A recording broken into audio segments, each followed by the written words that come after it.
What's going on, everybody? It's your boy Kaiza-Sama, and we are back with another Dokkan battle video. And in today's video, we are going into a part 2 discussion about 10th anniversary concepts.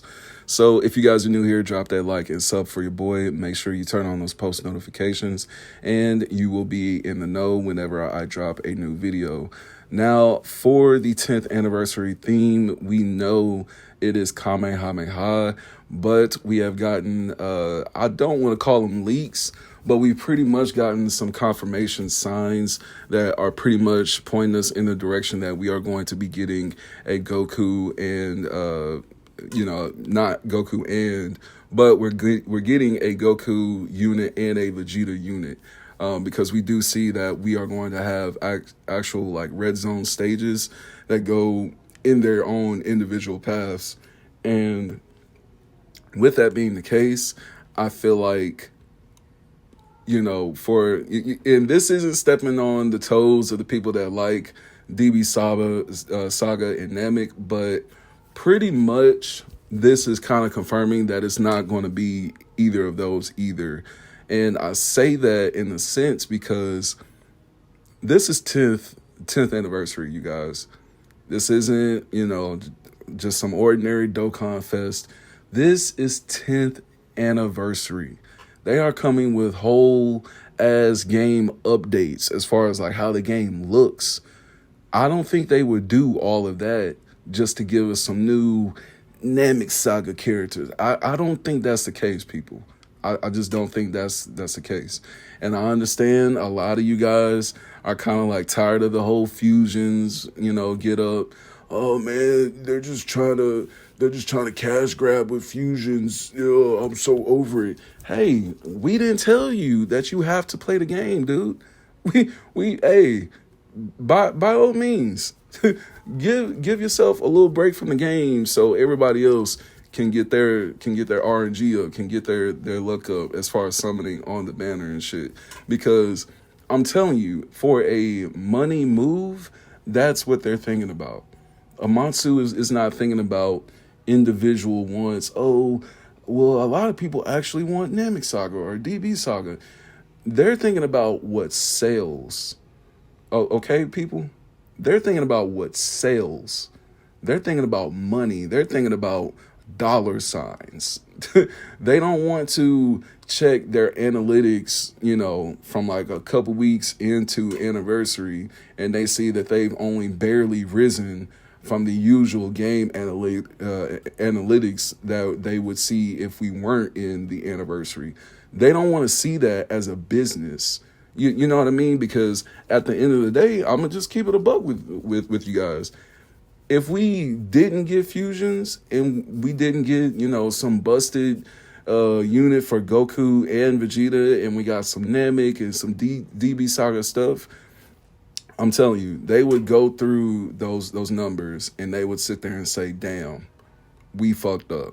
You know what I'm saying? So I'm trying to get that through people's thick skulls and trying to really just get y'all prepared for the fact that we are more than likely not getting Namek Saga or DB Saga. We are not pointing in that direction. If we do, then I feel like it's going to be something that's kind of like touching on it for like part 1, maybe Namek, and then part 2 is going to be their busted, planned ideas of dropping Vegito.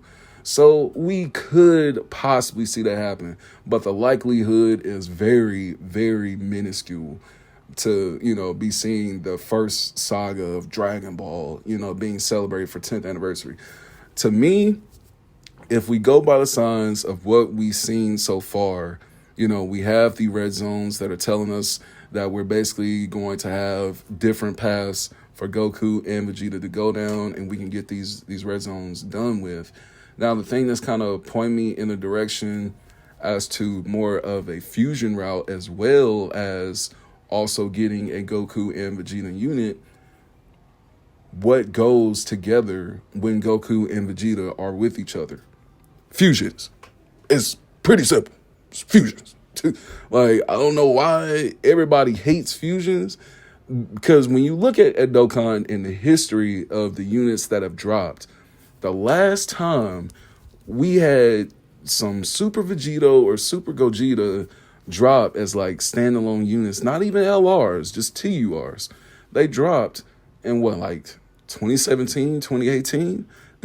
So it's like since then we haven't even had the pleasure of seeing a standalone Super Vegito LR, bro. Fusions is what sells in Dokkan, people. So I very much have faith, that they would drop a Vegito for us before they just went completely back in the time machine and just gave us another LR Namek Goku. You know what I mean? I definitely don't think that's the take that they're going to be, looking into. I definitely feel like we're going to be looking at a route with Goku and Vegeta being some busted, transforming units. And then the other side of the, celebration is actually going to be the standalone fusions that everybody has been waiting for. Now, what those fusions could actually be, I'm not too sure, because last year we just got Super Gogeta that transforms into Blue Gogeta. So to say they are going to give us a Super Gogeta this year is kind of tough to say that, but at the same time, it would make sense because we still don't have a standalone LR Super Gogeta that just comes out straight as Gogeta, doesn't need to fuse. I'm not talking about, we already have a Tech Super Gogeta and he just got an EZA. We don't need fusions. Shut up. I'm not talking about him. I'm talking about a standalone LR that comes straight out of the gates, kicking the boss straight in his face, throwing a soul. What is it? The Soul Punisher or something. I need to see Gogeta coming out busted straight out the gates as an LR. No fusions needed. He's just coming straight out. Very similar to Super Saiyan 3 Gotenks that we just got, the LR Gotenks. That little man is busted. He's busted. I completely understand if people were saving up for the anniversary, but if you actually manage to pull him and we get fusions for 10th anniversary, hey, Gotenks is going to complement your team hella well, and you're probably going to have a busted ass fusion team. So kudos to people that picked up Super Saiyan 3 Gotenks. But when we speak on the fact of the matter that we still need standalone LRs in the game, that's something that we really can't even argue on. Because, like I said, it's 10th anniversary. They're worried about dollar signs. They're not really particularly worried about taking a poll. For one, 8th anniversary, they had Q&A, and they asked us what we would like to see more of. And they low-key had told us that they already have stuff planned out up until 10th anniversary. So they pretty much already had in mind what they were going to give us.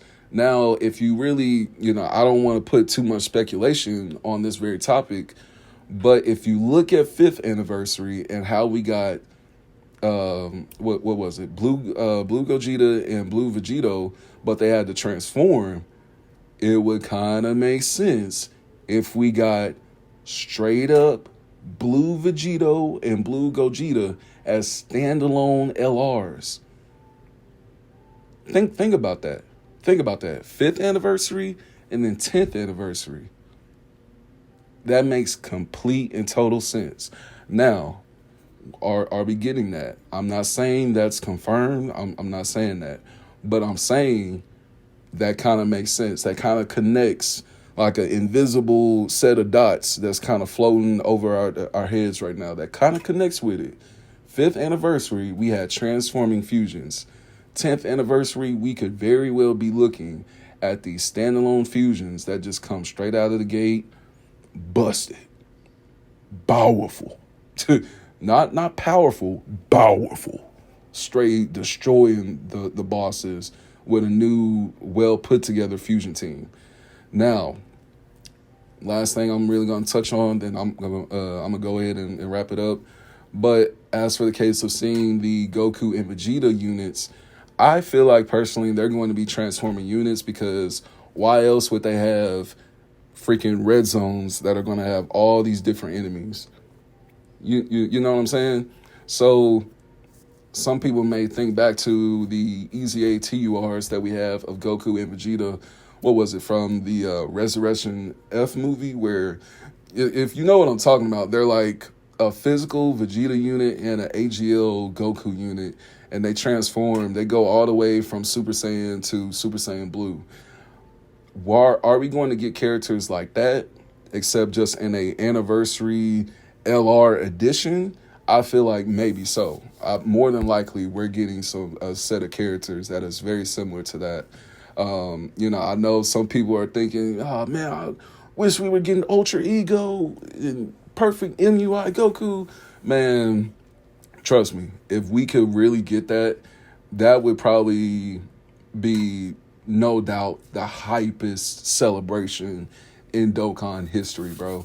If they just went ahead and said F it, and actually animated some manga panels, and they were able to kind of basically just copy some other animations that Vegeta has already done in some other scenes, and they just kind of put some stuff together for us, that would be freaking insane, bro.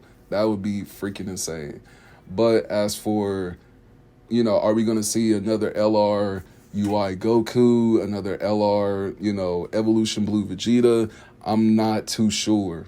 But as far as transforming wise, we definitely are going to probably be seeing that. And then, like I said, to, cater to the other side of that, we may not even get like a villains, like an extreme, Carnival or Dokkan Fest banner. We may get something very similar to 7th year anniversary, to where we really just had all superclass units. You know what I mean? Or at least that was the main focus for the previous anniversaries, is that we would get mainly superclass units. And that could have been the whole reason as to why we had this huge focus on extreme units on the latter half of 2024 year. So, like I said, they could have really just been giving us the service that we wanted, as far as, that boost and that buff for our extreme teams, while they were really getting us prepared for that new meta that's about to drop with new superclass characters that are coming to the game. And like I said, I don't have faith, bro. I just don't have faith that they're going to be choosing a Namek Saga Goku to lead that, or like a Cell Saga Gohan to lead that, for us. I just don't see it. I just don't see it. At the end of the day, you got to think how they're thinking. They're thinking about money. They're thinking about hype. They're thinking about how many, different units of these little hundreds sets of like Dragonstones can we actually sell? If we put some hype units on the banners, they're going to be probably emptied out just like that. You know what I mean? So that's the main thing that we really have to consider going into this 10th anniversary celebration. We are going to get some further, context and some more details about the 10th anniversary, either this upcoming weekend or going into the next week, with, next week going into that latter half, that former half of 10th anniversary actually starting. So with that being said, we just have, literally a week and a half away that we got to wait to really get in that good, the good information, the meat and potatoes that we really want to find out. That will be coming soon. So when that actually drops, I will do a update video, but this is pretty much to kind of, do more of an update video from my first concept video. So with that being said, let me know down in the comments what you guys think, what your theories are, what you would like to see in 10th anniversary. Let me also know what you think some of these, I wouldn't say leaks, but some of these signs as far as the red zone stages and all that, what do you think that's really pointing in the direction to? You know what I mean? So with that being said, I will see you guys in the next Dokkan Battle video. I'll be dropping some more videos very soon, probably dropping another one later on today. So you guys take care. Peace.